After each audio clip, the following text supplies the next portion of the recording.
You say that I'm psychotic, but then you like it like that.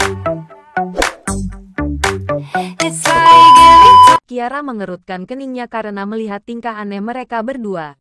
Sedangkan Ken langsung melirik ke arah Haikal yang juga sedang memperhatikan ulah mereka. Udahlah, cinta jajar genjang ini namanya. Ketus Haikal. Kok jajar genjang? Segitiga dong, protes Ken. Lah, gue juga ikut. Sahut Haikal. Jangan. Kebantingnya jauh banget. Ledek Ken. Kak, kalian ngapain sih? Nanti dilihat sama Pak Benny yang ada makin ditambah hukumannya. Protes Kiara. Ngapain sih lo ikut-ikutan? Ketus Arga. Lah gue sua. Ucapan Ravendra terpotong karena Kiara menyikut pinggangnya. Gua apa?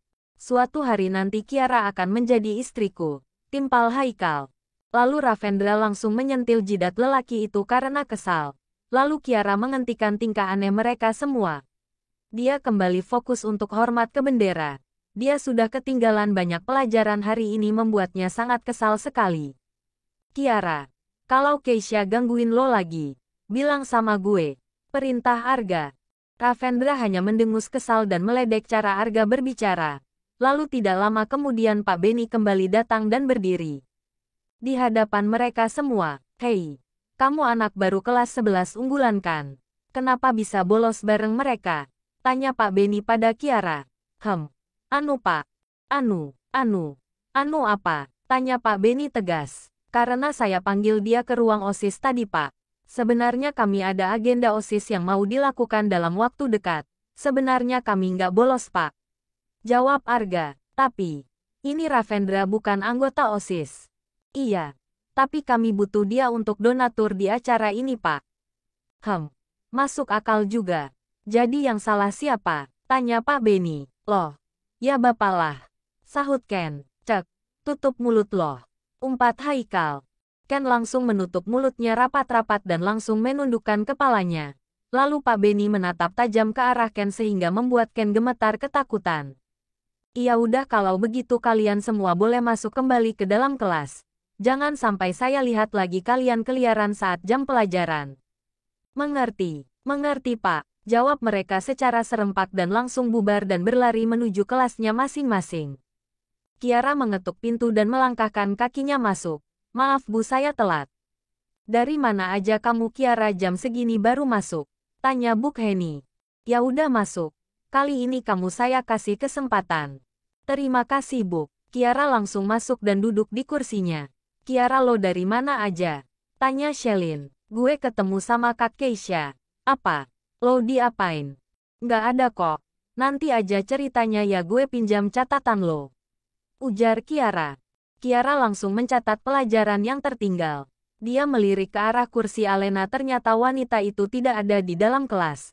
Membuatnya bisa menghembuskan nafasnya dengan lega. Jam istirahat telah berbunyi. Kini Kiara dan Shelin langsung berjalan menuju ke kantin. Tetapi Gary tiba-tiba menghadang jalan mereka. Dan menatap dengan tatapan aneh ke arah Kiara. Kiara, lo tadi dicariin sama Kak Ravendra tahu. Dia kayaknya marah banget deh sama lo. Ujar Gary. Karena kasus lempar bola kemarin. Tanya Shelin. Iya. Sebaiknya lo hati-hati aja ya Kiara. Jangan pernah buat kesalahan lagi. Peringat lelaki itu. Iya. Makasih ya Gary. Ujar Kiara. Kiara tadi gue sempat ngobrol sama Kak Ravendra loh. Ujar Shelin dengan tersenyum riang. Terus, ya nggak ada. Dia ya seperti biasa acuh dan nggak natap gue waktu gue lagi bicara. Keluh Shelin. Dan begitu lo masih suka sama dia. Masih. Dan nggak akan pernah pudar. Jadi kalau misalnya lo tahu Kak Ravendra sudah punya pacar atau istri emangnya lo bakal masih suka juga? Tanya Kiara. Ya tergantung sih. Kalau pacarnya di bawah standar gue ya udah gue terobos aja lah. Mesum juga dah lu. Lama-lama. Hehe ya enggak lah. Sedikit potek aja. Soalnya Kak Ravendra kan nggak pernah ada isu-isu dekat sama cewek. Bahkan dia tuh jutek banget kayak cowok misterius gitu. Ujar Shelin. Kiara langsung tersedak dan batuk-batuk. Dan protes di dalam batinnya apaan misterius. Yang dia itu cowok paling aneh satu universe. Kiara, lo kenapa diam mulu sih? Ya habisnya lo asik bicarain Kak Ravendra mulu. Bosen gue. Gue doain ya lo suka sama Kak Ravendra juga biar tahu rasa. Ancam Shelin. Nggak akan. Sahut Kiara percaya diri. Saat mereka memasuki kantin, terlihat semua kursi penuh dan hanya ada 2 kursi di hadapan Ravendra. Dan teman-temannya membuat Shelin dan Kiara menghentikan langkahnya.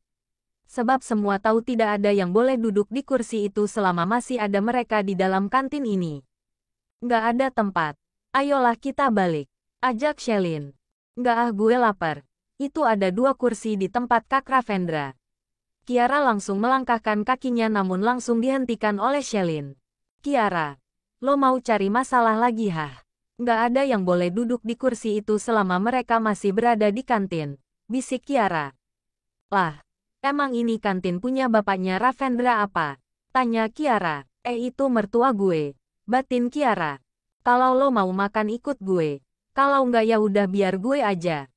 Kiara langsung melangkahkan kakinya mendekat dan Shelin terlihat sangat khawatir. Shelin bingung harus mengikuti jejak Kiara atau tidak. Namun dia tidak ingin jika Kiara dipermalukan sendirian. Biarlah dia ikut. Dipermalukan asal berdua dengan Kiara. Kiara langsung berdiri di dekat meja mereka. Ken dan Haikal langsung menatap ke Kiara dengan tersenyum manis. Lalu langsung berdiri mempersilahkan Kiara duduk. Ayo adek Kiara duduk. Mau di samping abang Ken apa di depan abang biar kita hadap-hadapan gitu makannya? Tanya Ken dengan menaikkan satu alisnya. Haikal langsung menyentil jidat lelaki itu. Jangan dengerin Kiara. Jangan duduk di sini ya bahaya nanti Ravendra marah. Gue cariin kursi biar lo bisa duduk ya. Apaan sih kalian bising banget? Kalau mau duduk ya udah tinggal duduk aja. Ketus Ravendra. Kiara menatap Shelin tersenyum.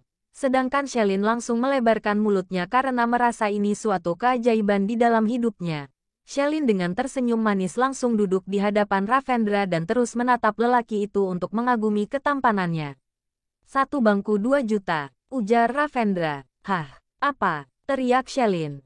Shelin langsung terkejut dan dia langsung berdiri saat belum sampai 1 menit. Karena uang jajannya sehari tidak sebanyak itu. Kiara langsung menatap acuh ke arah Ravendra dan langsung bangkit. Hai guys, dengerin gue ya. Siapa yang mau makan duduk sama Kak Ravendra? Cuma 2 juta loh bayarnya. Teriak Kiara. Ravendra langsung membulatkan matanya. Jika benar akan ada yang mau membayarnya bisa-bisa dia tidak akan jadi makan karena hal ini. Dia mengumpat kesal karena gadis itu selalu saja ada cara untuk membalikkan keadaan.